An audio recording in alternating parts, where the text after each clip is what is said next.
Toda semana, analistas de mercado ouvidos pelo Banco Central, através do chamado Boletim Focus, projetam os principais indicadores para o ano. Quer dizer, aquilo que deve acontecer nos principais indicadores da economia no ano. O que fez o Boletim Focus essa semana? Projetou uma redução do índice inflacionário medido pelo IPCA. É bom que a gente lembre que é o IPCA que baliza aquilo que o Copom vai fazer em termos de aumento de taxa de juros. Lembrem que a semana passada eu usei esse espaço para dizer que a inflação estava contida, que não existia qualquer risco de perda de controle inflacionário e que, por isso, não havia necessidade de aumentar a taxa Selic como estava se preparando para fazer o Banco Central através do Copom. Pois bem, mesmo com esta não ameaça de inflação, e está aí o IPCA previsto para o ano, segundo o Focus, ficando em 5,35. Há um mês atrás, o mercado estava sinalizando uma inflação de 5,55. Quer dizer, há uma previsão de uma inflação caindo. Não havia necessidade de aumentar a taxa Selic. E o que fez o cupom? Aumentou em 0,50%. Então eu fico, preocupado com essa postura conservadora do Banco Central. Eu fico acreditando que por trás de uma decisão equivocada como essa, e que todo mundo aplaude dizendo que isto é uma política monetária responsável, que nós não podemos ter a volta da inflação, não existe a ameaça de aquecimento excessivo da economia, não existe a ameaça de aquecimento do próprio processo inflacionário, não existiria necessidade de reduzir, de aumentar a taxa Selic como foi aumentada em 0,50%. Alguns ficaram quietos porque a previsão era de um aumento de 0,75%. Ficou só em 0,50%, mas esses 0,50% são tremendamente negativos para a economia. Eles implicam em problema para as pequenas, para as médias empresas que precisam de capital de giro. Eles fazem com que no investimento nós tenhamos o custo do dinheiro muito mais alto. Então, infelizmente, aquilo que prevíamos a semana passada aconteceu. E aquilo que dizíamos, que não havia risco de inflação, o próprio Boletim Focus do Banco Central está mostrando que a inflação está em queda, que não existe risco de superaquecimento da economia e nem de aumento da inflação que saia do controle ou da meta estabelecida pelo BC. Não havia necessidade de aumentar a taxa básica de juros como o Copom aumentou. O que se espera é que no final de agosto, início de setembro, não tenhamos um novo aumento.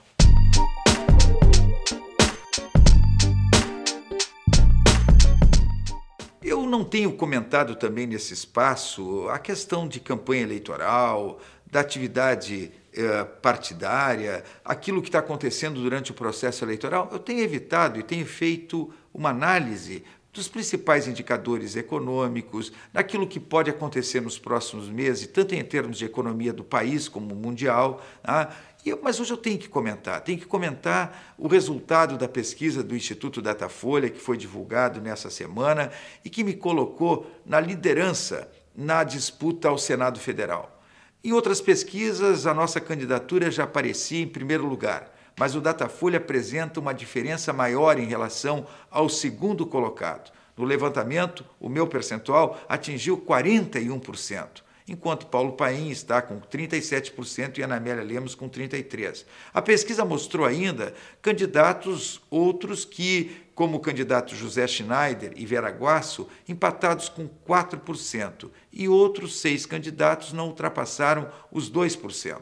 Eu fico muito feliz com esses 41% do Datafolha. E eles repetem aquilo que outras pesquisas já tinham demonstrado.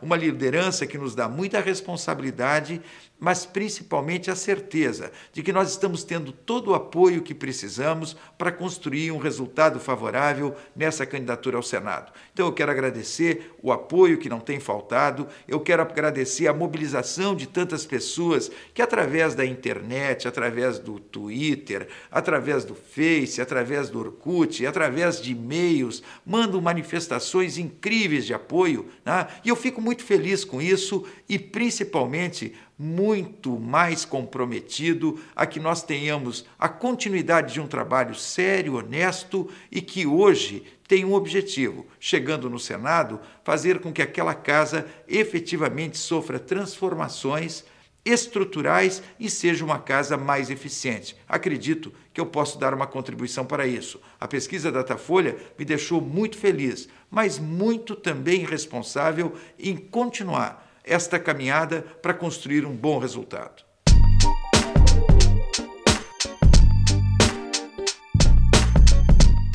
A briga que nós tivemos para fazer com que aquela concorrência predatória do calçado chinês que estava entrando no Brasil e concorrendo com o calçado nacional, e que essa briga, esta pressão que fizemos levou ao estabelecimento de uma sobretaxa ao calçado chinês, utilizando inclusive a legislação antidumping para determinar essa sobretaxa, e isso significou uma melhoria da nossa indústria coreiro-calçadista brasileira e principalmente do Rio Grande do Sul.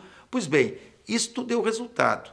Nós temos que ter muito cuidado agora porque estão tentando colocar calçado chinês através de uma triangulação, não entraria diretamente no Brasil e viria através de outros países.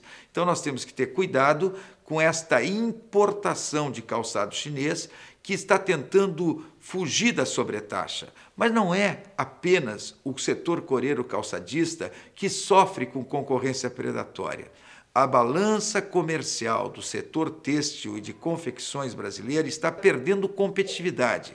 Dados do Ministério do Desenvolvimento de Indústria e Comércio mostram que houve um déficit de 1 bilhão e 578 milhões de dólares no primeiro semestre. Quer dizer, um déficit considerável.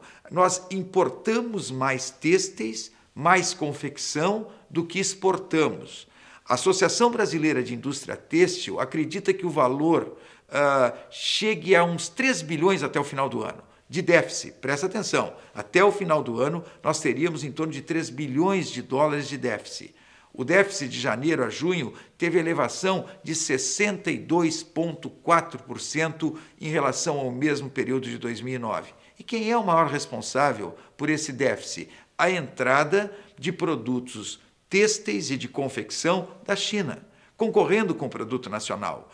E, às vezes, burlando a legislação, às vezes entrando também com custos que têm a ver com dumping. Então, eu acredito que aquilo que conseguimos fazer para proteger a indústria nacional de uma concorrência predatória, e essa concorrência predatória chinesa, e conseguimos fazer isso com o calçado, temos que agora ter uma atenção especial do governo federal com relação à indústria têxtil. É uma indústria que emprega muito, é uma indústria que tem muita tradição e é uma indústria que não pode ficar aí prejudicada por entrada de produtos, às vezes, de má qualidade, mas que entram com todo tipo de subsídio, com todo tipo de vantagens e, inclusive, com dumping concorrendo com o produto nacional.